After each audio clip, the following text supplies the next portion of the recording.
திருக்குறள் அதிகாரம் 11 முதல் 20 வரை உள்ள குறளை ஆராய்ந்து இவைகள் எவ்வாறு சமண மற்றும் புத்த மதத்திலிருந்து அடிப்படையில் முற்றிலும் வேறுபட்டிருக்கிறது என்பதை உரிய ஆதாரத்துடன் பார்ப்போம்.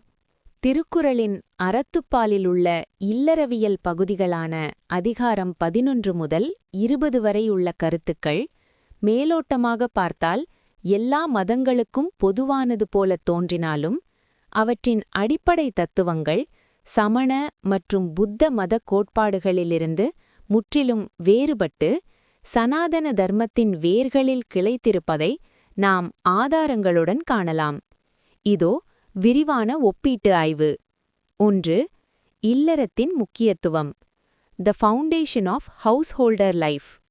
சமணம் மற்றும் புத்தம் ஆகிய இரண்டு மதங்களுமே துறவு என்பதை மட்டுமே முக்திக்கான முதன்மை வழியாக கருதுகின்றன. ஆனால் வள்ளுவர் இந்த 10 அதிகாரங்களையும் இல்லறவியலில் வைத்துள்ளார். வள்ளுவம் மற்றும் சனாதன தர்மம். இல்லறமி மற்ற 3 நிலைகளுக்கும் ஆதாரம் என்கிறது. மனுஸ்மிருதி கூறுவது போலவே மற்றவர்களுக்கு உதவும் இல்லறத்தானே உயர்ந்தவன் என வள்ளுவர் கருதுகிறார். வேறுபாடு. சமணமும் புத்தமும் இல்லறத்தை ஒரு தடையாகவும் கீழான நிலையாகவும் கருதுகின்றன. ஆனால் சனாதன தர்மமும் வள்ளுவரும் இல்லறத்தை ஒரு தர்மக்ஷேத்திரமாக, கடமை புரியும் இடமாக பார்க்கிறார்கள். 2. செய்நன்றி அறிதல். அதிகாரம் 11. கடன்களும் சனாதன தர்மமும். சனாதன தர்மத்தில் பஞ்ச மகா யக்ஞங்கள் மற்றும் ருணங்கள் என்ற கோட்பாடு உண்டு. ஆதாரம். சனாதன தர்மம் ஒரு மனிதன் பிறந்ததிலிருந்தே தேவர்கள், ரிஷிகள், பித்ருக்கள் மற்றும் சக மனிதர்களுக்கு கடன்பட்டவன் என்கிறது. இக்கடனை தீர்ப்பதே செய்நன்றி அறிதல். வேறுபாடு. புத்த மதத்தில் அனிச்ச மற்றும் அனாத்மா என்ற தத்துவங்கள் முதன்மையானவை. அங்கே தனிமனித விடுதலைக்கே முக்கியத்துவம். ஆனால் வள்ளுவர் உலகத்தோடு பிணைக்கும் நன்றியை பேசுவது சனாதன தர்மத்தின் யக்ஞ என்ற தியாகம் மற்றும் கடமை தத்துவத்தோடு ஒத்துப்போகிறது. 3. நடுவுநிலைமை. அதிகாரம் 12. ஸ்திதப்பிரக்ஞ நிலை. இவ்வதிகாரம் பகவத்கீதை சொல்லும் ஸ்திதப்பிரக்ஞ அதாவது சமநிலை நிலையுடன் நேரடியாக தொடர்பு கொண்டது. ஆதாரம். சமத்துவமே யோகம் அதாவது சமத்துவம் யோக உச்சியதே. கீதை 2:48. லாப நஷ்டம் விருப்பு வெறுப்பு இல்லாமல் நடுநிலையோடு இருப்பதே தர்மம். வேறுபாடு. சமண மதத்தின் அநேகாந்தவாதம் என்பது ஒரு கருத்தை பல கோணங்களில் பார்ப்பது. ஆனால் வள்ளுவர் சொல்லும் நடுவுநிலைமை என்பது நீதி அதாவது நியாய சார்ந்தது. இது மனுநீதி போன்ற தர்ம சாஸ்திரங்களின் அடிப்படை. 4. ஒழுக்கமுடைமை. அதிகாரம் 14. ஆசாரமே தர்மம். வள்ளுவம். ஒழுக்கம் விழுப்பம் தரலான் ஒழுக்கம் உயிரினும் ஓம்பப்படும். ஆதாரம். சனாதன தர்மத்தின் புகழ்பெற்ற வாசகம் ஆச்சாரக பரமோ தர்மக. ஒழுக்கமே மேலான தர்மம். வேறுபாடு. சமண மதத்தில் சீலம் என்பது நிர்வாணத்தை அடைய ஒரு படிக்கட்டு மட்டுமே. ஆனால் சனாதன தர்மத்திலும் வள்ளுவத்திலும் ஒழுக்கம் என்பது ஒருவனது குலத்தையும் குடிப்பெருமையையும் சமூகத்தின் தார்மீக கட்டமைப்பையும் காக்கும் கவசமாகும். 5. ஆதாரபூர்வமான முக்கிய வேறுபாடு. ஈஸ்வர மற்றும் ஆன்மா நம்பிக்கை. அதிகாரம் 11 முதல் 20 வரை வள்ளுவர் குறிப்பிடும் பல இடங்கள் உதாரணமாக வையகம், தேவர், அறம் என்பன ஒரு ஒழுங்குபடுத்தப்பட்ட பிரபஞ்ச நியதியை குறிக்கின்றன. குறள் 179. அறனறிந்து வெக்கா அறிவுடையார் ஆக்கம் திறனறிந்து தேர்ந்து வரும். செல்வம் அதாவது திருமகள் தானே தேடி வரும் என்று வள்ளுவர் கூறுவது சனாதன தர்மத்தின் லக்ஷ்மி கடாட்சம் என்ற நம்பிக்கையை உறுதிப்படுத்துகிறது. சமணமும் புத்தமும் கடவுள் அல்லது திருமகள் போன்ற தெய்வீக சக்திகளின் அருளை ஏற்பதில்லை. அவர்கள் சுயமுயற்சியை மட்டுமே நம்புபவர்கள். எத்தியிஸ்டிக் ட்ரெடிஷன்ஸ். அதிகாரம் 11 முதல் 20 வரை உள்ள பகுதிகளில் திருமகள் பூமிதேவி தேவர்கள் தவிர இன்னும் சில மிக முக்கியமான தெய்வீக மற்றும் ஆன்மீக பெயர்கள் அல்லது அவற்றிற்கான நேரடிச் சுட்டுகள் சனாதன பர்மத்தின் பின்னணியில் பயின்று வந்துள்ளன. அவை சமணம் மற்றும் புத்தமத கோட்பாடுகளிலிருந்து எவ்வாறு வேறுபடுகின்றன என்பதையும் இங்கே காண்போம். 1. இந்திரன். அதிகாரம் 11. செய்நன்றி அறிதல். குறள் 101. செய்யாமல் செய்த உதவிக்கு வையகமும் வானகமும் ஆற்றல் அரிது.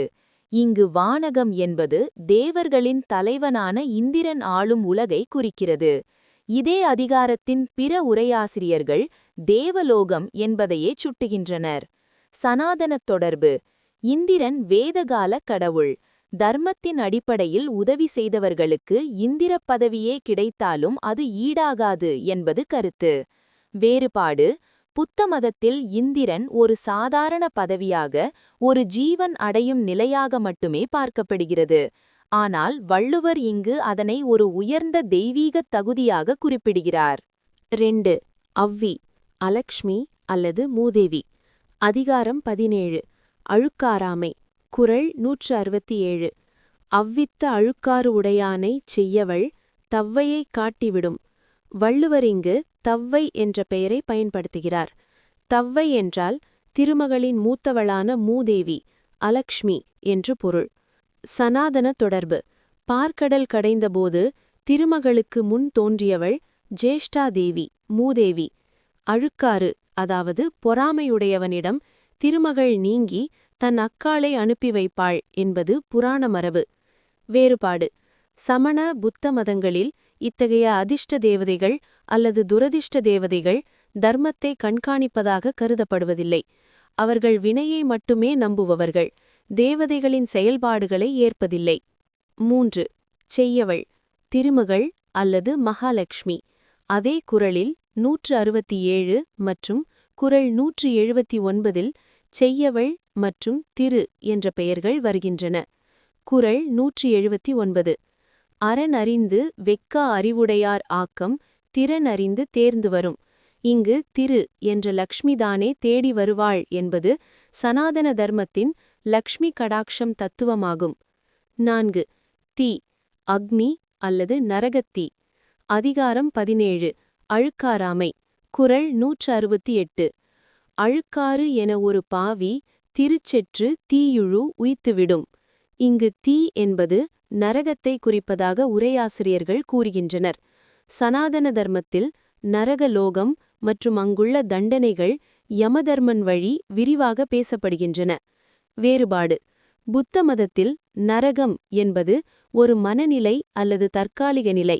ஆனால் சனாதன தர்மத்திலும் வள்ளுவத்திலும் அது ஒரு குறிப்பிட்ட இடமாக பாவத்திற்கான தண்டனை தலமாக கருதப்படுகிறது. 5. வையகம். பூமாதேவி. அதிகாரம் 19. புறங்கூறாமை. குறள் 189. அரண் நோக்கி ஆற்றும்கொள் வையகம். பூமி பந்தை வெறும் ஜடப்பொருளாக பார்க்காமல் ஒரு உயிரோட்டமுள்ள அறத்தை உணர்ந்த பூமாதேவியாக வள்ளுவர் உருவகப்படுத்துகிறார். சனாதன தொடர்பு. சர்வசஹா எனப்படும் பூமாதேவி பாவம் செய்பவர்களை தாங்க முடியாமல் தவிப்பதாக புராணங்கள் கூறுகின்றன. வேறுபாடு. சமண மதத்தில் பூமி என்பது ஒரு ஜடப்பொருள், அஜீவா. அதற்கு அறத்தை உணர்ந்து ஒருவனை சுமப்பதா வேண்டாமா என்று தீர்மானிக்கும் தெய்வீக அறிவு இருப்பதாக அவர்கள் கருதுவதில்லை. 6. மாசறு காட்சியவர்.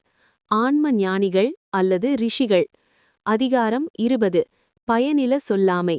குறள் 199. இங்கு மாசறு காட்சியவர் என்பது ஆத்ம ஞானத்தை பெற்ற ரிஷிகளை குறிக்கிறது. சனாதன தொடர்பு. மும்மலங்கள் நீங்கி பிரம்மத்தை உணர்ந்த நிலையில் இருப்பவர்களே மாசறு காட்சியவர். வேறுபாடு. புத்த மதத்தில் இது அர்ஹத் நிலையை குறித்தாலும் வள்ளுவர் பயன்படுத்தும் மருள் என்ற மயக்கம் அல்லது அஞ்ஞானம் நீங்குதல் என்பது உபநிடதங்களின் விவேகம் என்ற தத்துவத்தோடு நெருங்கிய தொடர்புடையது. வள்ளுவர் பயன்படுத்தும் இந்த பெயர்கள் அனைத்தும் திருக்குறள் ஒரு ஈஸ்வர தர்மம் சார்ந்த நூல் என்பதையும் அது சமண புத்த மதங்களின் நாத்திக அதாவது எய்தீஸ்டிக் அல்லது ஆன்மா அற்ற அனட்டா கொள்கைகளிலிருந்து மாறுபட்டது என்பதையும் உறுதிப்படுத்துகின்றன. தத்துவ பார்வை ஒப்பீடு. பொறையுடைமை அதிகாரம் 16. இது பூமாதேவியின் பொறுமையை போன்றது மற்றும் கர்மவினையை ஏற்று பொறுத்தல் என்ற சனாதன பார்வையை தழுவியது. ஆனால் சமண புத்த மதங்களில் இது அஹிம்சையின் ஒரு பகுதியாகவும் ஆன்மாவை தூய்மையாக்க உதவும் ஒரு கருவியாகவும் பார்க்கப்படுகிறது. வெஃகாமை. அதிகாரம் 18. பேராசையை லோபம் வென்று இறைவனை அடைய முற்படுவது சனாதன பார்வை. இதற்கு மாறாக உலகப்பற்றை அறுக்க வேண்டும் என்பது சமண புத்த மதங்களின் நோக்கம். தீவினை எச்சம். அதிகாரம் 21. அடுத்த பிறவியில் வரும் கர்ம பலனுக்கு அஞ்சுவதும் அதற்கு ஆதாரமாக தொடரும் நிரந்தர ஆத்மா உண்டு என்பதும் சனாதன பார்வை. ஆனால் சமண புத்த மதங்களில் கர்மவினை உண்டு என்றாலும் ஆத்மா என்ற நிரந்தரமான ஒன்றை அவர்கள் ஏற்பதில்லை.